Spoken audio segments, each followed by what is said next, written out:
Hello friends, welcome to SS Infinite Info Tamil channel.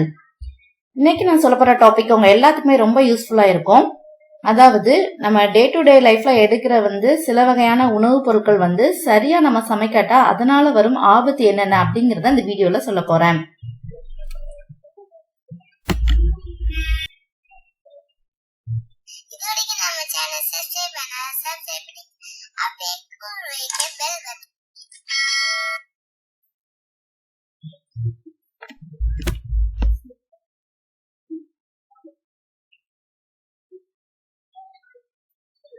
சில நேரங்கள்ல நம்ம உட்கொள்ற பொதுவான உணவுப் பொருட்கள் கூட நம்ம ஆரோக்கியத்துக்கு கடுமையான ஆபத்தை ஏற்படுத்தும்.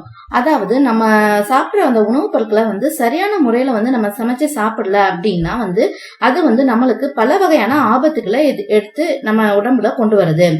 அதாவது இப்ப நான் என்ன சொல்ல போறேன் அப்படின்னா, சில வகையான உணவுப் பொருட்கள்ல நிறைய மைக்ரோ ஆர்கானிசம்ஸ், அதாவது நுண்ணுயிரிகள் இருக்கும். சோ அதை நம்ம சரியான முறையில சமைச்சு சாப்பிடல அப்படின்னா கண்டிப்பா அது நம்மளுக்கு பல வகையான பாதிப்புகளை உருவாக்கும். அதுல மெயினா பார்த்தோம் அப்படின்னா இறைச்சி வகைகள். சோ பொதுவாவே அந்த இறைச்சி வகைகளை நம்ம நல்லாவே சமைக்கணும். ஏன்னா அதுல நிறைய வகையான பாக்டீரியாக்கள் இருக்கிறதுனால நம்ம கண்டிப்பா அதை ஒரு 100 டிகிரி சென்டிகிரேட்க்கு மேல நம்ம வச்சா மட்டும்தான் அந்த நுண்ணுயிர்கள் எல்லாமே அழியும். சோ நம்ம உணவை உட்கொள்றதுக்கு முன்னாடி கண்டிப்பா அது சரியான முறையில வேக வச்சிருக்கோமா, சரியான முறையில எல்லாமே ப்ரிப்பேர் பண்ணிருக்கோமா அப்படிங்கறத நம்ம என்ஷூர் பண்ணிக்கிறது ரொம்பவே நல்லது. இதன் மூலமா நம்ம பல உடல்நல பிரச்சனைகளையும் பக்க விளைவுகளையும் கூட நம்ம அவாய்ட் பண்ணலாம். சோ என்னென்ன உணவுகள் அந்த மாதிரியான ஆபத்தை விளைவிக்கும் அப்படிங்கறத நான் இப்ப சொல்றேன். ஃபர்ஸ்ட் பாத்தீங்க அப்படின்னா உருளைக்கிழங்கு. அதாவது உருளைக்கிழங்கு ரொம்ப நாளா நம்ம வீட்டுல வச்சிருந்தோம் அப்படின்னா அதன் உள்ள ஒரு மாதிரி செடி மாதிரி வளர ஆரம்பிக்கும். சோ அதுல அதிகமா கிளைக்கோலைடுகள் என்னும் நச்சுப்பொருள் இருக்கிறதுனால அதை நம்ம சாப்பிட்டோம் அப்படின்னா நம்ம உடம்புக்கு வயிற்றுப்போக்கு இல்லாட்டா தசை பிடிப்பு இந்த மாதிரி சில பாதிப்புகள் ஏற்படும். சோ அந்த மாதிரி டைம்ல நம்ம என்ன பண்ணலாம் அப்படின்னா அந்த துளிர்விடம் ஆரம்பிக்கிற அந்த ஸ்டேஜ்ல அந்த பகுதியை மட்டும் கட் பண்ணி எடுத்துட்டு அந்த உருளைக்கிழங்கு நன்றாக வேக வச்சு நம்ம சாப்பிடணும். அப்புறம் முட்டை. சில பேர் பாத்தீங்க அப்படின்னா முட்டையை வேக வச்சு சாப்பிடுவாங்க. சில பேர் ஹாஃப் பாயிலா மாதிரி போட்டு சாப்பிடுவாங்க. பட் ஆனா முட்டையை எப்பயுமே நம்ம வேக வச்சு சாப்பிடுறதா ரொம்பவே நல்லது. இதே மாதிரி நீங்க ஹாஃப் பாயில் மாதிரி எடுத்துக்கிற டைம்ல என்ன ஆகும் அப்படின்னா, சம்டைம்ஸ் அதுல இருக்கிற பாக்டீரியா, அதாவது முட்டையில பொதுவா சால்மோனல்லா அந்த மாதிரி பாக்டீரியா சம்டைம்ஸ் இருக்கும். அந்த மாதிரி டைம்ல நம்ம அதை ஹாஃப் பாயிலா வச்சு சாப்பிட்டோம் அப்படின்னா அந்த பாக்டீரியா நம்ம உடம்புக்குள்ள போய் கண்டிப்பா காய்ச்சல் அந்த மாதிரியான பாதிப்புகளை ஏற்படுத்தும். அதனாலதான் முட்டையை எப்பயுமே நன்றாக வேக வச்சு சாப்பிட்டோம் அப்படின்னா கண்டிப்பா அதுல உள்ள பாக்டீரியாக்களை அழிச்சிடலாம். Next chicken. சோ சிக்கன் நம்மளுக்கு ஒரு லைட் இளம் சிவப்பு நிறத்துலதான் இருக்கிறதுனால அது நல்லா வெந்திருக்கு அப்படின்னு நம்ம நினைக்கிறோம் பாதி பேரு. சோ அந்த மாதிரி நீங்க நினைக்காதீங்க. எப்பயுமே சிக்கன் நல்லா வேக வச்சு நீங்க சாப்பிடணும். ஏன்னா சிக்கன்ல பொதுவா கேம்பேலோ பாக்டர் மற்றும் சால்மோனல்லா இந்த மாதிரியான பாக்டீரியாக்கள் அதிகமா இருக்கும். சோ எப்பயுமே நீங்க சிக்கன் வாங்குனீங்க அப்படின்னா அந்த நல்லா சுத்தம் செஞ்சதுக்கு அப்புறம் அதை சமைக்க ஸ்டார்ட் பண்ணுங்க.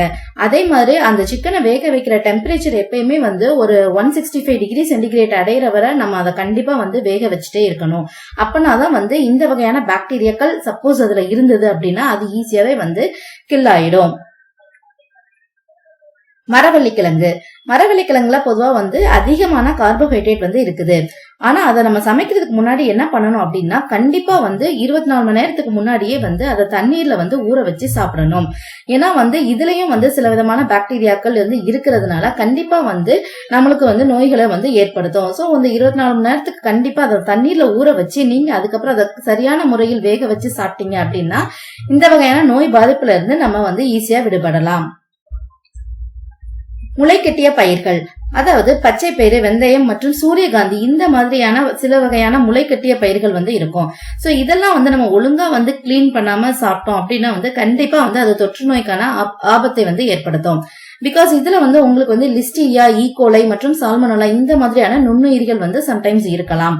அந்த மாதிரி டைம்ல என்ன ஆகும் அப்படின்னா, அந்த முளை வர்ற டைம்ல அந்த ஈரமான சூழல் தான் அந்த பாக்டீரியா வளர்றதுக்கு ரொம்பவே தகுந்த சூழல். சோ அந்த அப்படி வளர்ந்து முளைவிட்ட பயிரை நம்ம சமைச்சு சாப்பிட்டீங்க அப்படின்னா கண்டிப்பா அதோட விஷத்தன்மையை குறைக்கலாம். சேனைக்கிழங்கு. சேனைக்கிழங்கு வந்து நம்ம பொதுவா வந்து அந்த மாதிரி சாப்பிட்டீங்க, சரியா வந்து சமைக்காம நீங்க வந்து சாப்பிட்டீங்க அப்படின்னா அது சம்டைம்ஸ் என்ன ஆகும்னா வாய் வழியில வந்து எரிச்சல் இல்லாட்ட வந்து ஒரு கொப்பளம் அந்த மாதிரி வந்து வாயில வந்து ஏற்படுறதுக்கான சான்சஸ் இருக்கு. அதே மாதிரி வந்து சம்டைம்ஸ் வந்து தோல்ல வந்து தடிப்புகள் மற்றும் எதிர்வினைகள் வந்தும் ஏற்பட சான்சஸ் இருக்கு. ஸோ இந்த மாதிரியான இதுல இருந்து பாதிப்புல இருந்து நம்ம விடுபடணும் அப்படின்னா வந்து அந்த சேனைக்கிழங்கு வந்து சரியாக சமைத்து சாப்பிட வேண்டியது ரொம்பவே அவசியம். காராமணி செடியில இருந்து நேரடியா உட்கொள்ளும் போது ரொம்பவே வந்து கசப்பா இருக்கும். சோ வந்து இது வந்து சம்டைம்ஸ் வந்து வாந்தி மற்றும் வயிற்றுப்போக்கு மற்றும் குமட்டல் இதெல்லாமே வந்து ஏற்படுத்துறதுக்கு ரொம்பவே சான்சஸ் அதிகம். அதனாலதான் வந்து நம்ம கண்டிப்பா வந்து காராமணியை வந்து ஒரு ஓவர் நைட் வந்து ஊற வச்சுட்டு அதுக்கப்புறம் வந்து வேக வச்சு நம்ம சாப்பிடுறது வந்து ரொம்பவே நல்லது. இப்படி நம்ம பண்ணோம் அப்படின்னா அதுல இருக்கிற பாக்டீரியாக்கள் வந்து எல்லாமே அழிஞ்சிரும். சோ வந்து நம்ம வந்து அதை எடுத்துக்கிறதுனால எந்த விதமான பாதிப்பும் நம்ம உடம்புக்கு ஏற்படாது. என்ன ஃப்ரெண்ட்ஸ், இந்த வீடியோ உங்களுக்கு ரொம்பவே பிடிச்சிருக்கும்னு நினைக்கிறேன். அதாவது நம்ம அன்றாடம் எடுத்துக்கிற உணவு தான், பட் வந்து அதை எந்தெந்த முறையில எப்படி வந்து சமைச்சு சாப்பிட்டா அப்படின்னா வந்து நம்மளுக்கு வந்து எந்த விதமான பாதிப்பும் நம்ம உடம்புக்கு வராம இருக்கும் அப்படிங்கறது தான் அந்த வீடியோல உங்களுக்கு சொல்லியிருக்கேன். இந்த வீடியோ உங்களுக்கு ரொம்பவே பிடிச்சிருக்கும்னு நினைக்கிறேன் ஃப்ரெண்ட்ஸ். உங்களோட ஃப்ரெண்ட்ஸ், ஃபேமிலி அண்ட் ரிலேட்டிவ்ஸோட கண்டிப்பா ஷேர் பண்ணுங்க. நம்ம சேனலை இதுவரைக்கும் சப்ஸ்கிரைப் பண்ணி பார்த்துட்டு வர அனைவருக்குமே வந்து என் மனமார்ந்த நன்றியை வந்து தெரிவிச்சுக்கிறேன். கண்டிப்பா உங்களோட சப்போர்ட் வந்து வேணும். தொடர்ந்து பாருங்க, நம்ம வீடியோஸ் அப்டேட்ஸ் எல்லாத்தையுமே பார்த்துட்டே இருங்க. அதே மாதிரி இதுவரைக்கும் நம்ம சேனலை சப்ஸ்கிரைப் பண்ணல அப்படின்னா கண்டிப்பா ப்ளீஸ் இப்ப சப்ஸ்கிரைப் பண்ணிக்கோங்க.